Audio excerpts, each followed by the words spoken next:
Hello, special മീൻ പൊരിക്കുന്ന ഒരു recipe കണ്ടാലോ? ആദ്യം ഒരു മസാല കൂട്ടാണ് നമുക്ക് തയ്യാറാക്കി എടുക്കാനുള്ളത്. ആദ്യം ഈ ഒരു മസാല കൂട്ട് എങ്ങനെയാണ് തയ്യാറാക്കാൻ നോക്കാം. ഒരു മിക്സിയുടെ ജാറിലേക്ക് ചെറിയ ഉള്ളി, ഇഞ്ചി, വെളുത്തുള്ളി, വറ്റൽമുളക്, പച്ച കുരുമുളക്, കറിവേപ്പില, പെരുംജീരകം, മഞ്ഞൾപ്പൊടി, മുളക് പൊടി, മല്ലിപ്പൊടി, ഒരു പാകത്തിന് ഉപ്പ്, ഒരു പകുതി നാരങ്ങയുടെ നീരും ആവശ്യത്തിന് വെളിച്ചെണ്ണയും ചേർത്ത് നന്നായൊന്ന് അരച്ചെടുക്കാം. ഈ അരച്ചെടുത്ത കൂട്ട് നമുക്ക് മീനിലേക്ക് ചേർത്ത് നന്നായൊന്ന് പുരട്ടിയെടുക്കാം. ഏത് മീനാണെങ്കിലും ഇങ്ങനെ നമുക്ക് ചെയ്ത് നല്ലൊരു ടേസ്റ്റ് ആയിരിക്കും. ഏകദേശം ഒരു അരമണിക്കൂർ നമുക്കൊന്ന് റെസ്റ്റ് ചെയ്യാൻ വയ്ക്കാം.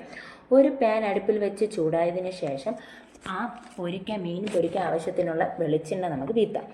എന്നിട്ട് നമുക്ക് മീൻ കഷ്ണം എടുത്ത് ഒരു മീഡിയം ഫ്ലെയിമിലിട്ട് പൊരിച്ച് നല്ലതുപോലെ ഒന്ന് എടുക്കാം. അങ്ങനെ അടിപൊളി ടേസ്റ്റിലുള്ള മീൻ പൊരിച്ച റെസിപ്പിയാണ്. എല്ലാവരും ഒന്ന് മസ്റ്റായി ഒന്ന് ട്രൈ ചെയ്ത് നോക്കണേ. ഇതുപോലുള്ള റെസിപ്പി കാണാൻ എൻ്റെ ചാനൽ ഒന്ന് സബ്സ്ക്രൈബ് ചെയ്ത് ഒന്ന് ഫോളോ ചെയ്യണേ.